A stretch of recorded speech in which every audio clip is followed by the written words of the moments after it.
Hello दोस्तों, आज हम आपको बताएंगे कि हमें अपने घर में लड्डू गोपाल की कौन सी मूर्ति रखनी चाहिए जिससे कि हमारे घर में सदा सुख समृद्धि और कभी लड़ाई झगड़ा ना हो और घर में पैसों की कभी भी कमी ना हो। ये देखने के लिए आप हमारी वीडियो में लास्ट तक बने रहे। अगर आपको हमारी वीडियो अच्छी लगे तो कमेंट में जय श्री कृष्णा जरूर लिखना। लड्डू गोपाल की मूर्ति का घर में रखना हिंदू धर्म में एक विशेष महत्व रखता है। यह मूर्ति भगवान श्री कृष्ण के बाल रूप को दर्शाती है, जब वे माखन चोरी करते थे और गोल गोल लड्डू खाते थे। यह मूर्ति घर में सुख समृद्धि और शांति लाने के लिए रखी जाती है।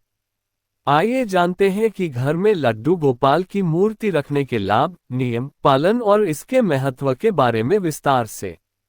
1. लड्डू गोपाल की मूर्ति का महत्व। लड्डू गोपाल की मूर्ति श्री कृष्ण के उस रूप को दर्शाती है जिसमें वे छोटे बच्चे के रूप में अपने भक्तों को आशीर्वाद देते हैं। यह मूर्ति घर में भगवान के प्रेम और आशीर्वाद को लाने का प्रतीक मानी जाती है। लड्डू गोपाल की पूजा से घर में सुख शांति समृद्धि और मानसिक शांति का वास होता है। 2. लड्डू गोपाल की मूर्ति रखने के नियम।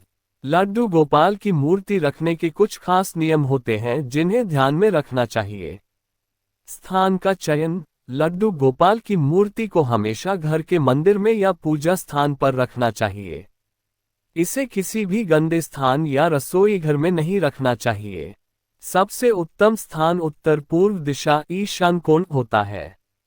मूर्ति का आकार। मूर्ति का आकार घर की जगह और आपके पूजा स्थल के अनुरूप होना चाहिए।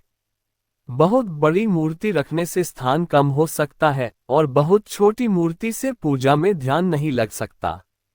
स्वच्छता। मूर्ति और पूजा स्थल को हमेशा स्वच्छ रखना चाहिए। गंदगी या धूल मिट्टी का प्रभाव पूजा पर पड़ता है। मूर्ति का सम्मान। लड्डू गोपाल की मूर्ति का सम्मान करना बहुत जरूरी है। जब आप पूजा करें तो उनका आदर भाव से पूजन करें। उन्हें कभी भी अनुशासनहीन तरीके से नहीं रखें। सप्ताह में एक बार स्नान। लड्डू गोपाल की मूर्ति को सप्ताह में एक बार स्नान कराना चाहिए। इस दिन उन्हें नए वस्त्र पहनाए जाते हैं और विशेष पूजा होती है। 3. लड्डू गोपाल की मूर्ति पूजा के लाभ। सुख समृद्धि। घर में लड्डू गोपाल की पूजा से आर्थिक समृद्धि और समृद्ध जीवन की प्राप्ति होती है। भगवान कृष्ण का आशीर्वाद मिलने से घर में धन धान्य की कमी नहीं होती। मानसिक शांति। लड्डू गोपाल की पूजा से मानसिक शांति मिलती है और घर के माहौल में शांति बनी रहती है। ये पूजा तनाव को कम करती है और सकारात्मक ऊर्जा का संचार करती है। रचनात्मकता और सफलता। लड्डू गोपाल की पूजा करने से आपकी रचनात्मकता और कार्य में सफलता प्राप्त होती है। ये पूजा कार्यों में सफलता और मनोबल को बढ़ाती है। संबंधों में मधुरता। इस पूजा से परिवार के सभी सदस्य आपस में बेहतर संबंध स्थापित करते हैं और एक दूसरे से स्नेहपूर्ण रहते हैं। गृहस्थ जीवन में सुख शांति बनी रहती है। भक्ति का आशीर्वाद। लड्डू गोपाल की पूजा व्यक्ति को भक्ति के मार्ग पर अग्रसर करती है। यह आत्मिक उन्नति का कारण बनती है और व्यक्ति को भगवान के प्रति सच्ची श्रद्धा का अनुभव होता है। 4. लड्डू गोपाल की मूर्ति की पूजा विधि। पंखा झलना और स्नान कराना। पूजा से पहले लड्डू गोपाल की मूर्ति को स्नान कराना चाहिए। आप ताजे पानी से उन्हें स्नान कराकर फिर पंखा झल सकते हैं। स्वच्छ वस्त्र पहनाना। स्नान के बाद लड्डू गोपाल को नए और स्वच्छ वस्त्र पहनाने चाहिए। उन्हें खूबसूरत वस्त्र पहनाना उनकी श्रद्धा को और बढ़ाता है। मिठाई और लड्डू का भोग। लड्डू गोपाल को विशेष रूप से लड्डू का भोग चढ़ाना जाता है। इसके अलावा माखन मिश्री और ताजे फल भी उन्हें अर्पित किए जा सकते हैं।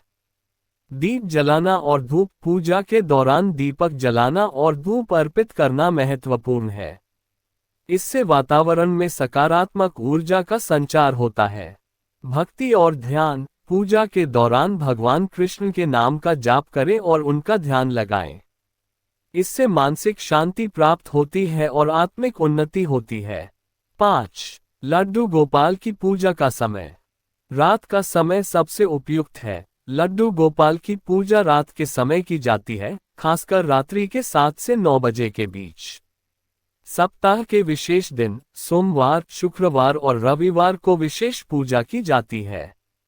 कृष्णाष्टमी और शरद पूर्णिमा जैसे विशेष दिन भी पूजा के लिए श्रेष्ठ माने जाते हैं। निष्कर्ष, लड्डू गोपाल की मूर्ति घर में रखने से न केवल घर में सुख, शांति और समृद्धि आती है, बल्कि यह भगवान श्री कृष्ण के साथ एक गहरे आध्यात्मिक संबंध को भी स्थापित करती है। इनकी पूजा से मानसिक शांति, आत्मिक उन्नति और पारिवारिक संबंधों में मधुरता बढ़ती है। इन सभी लाभों को पाने के लिए उचित विधि, नियमों का पालन करते हुए नियमित रूप से पूजा करना आवश्यक है।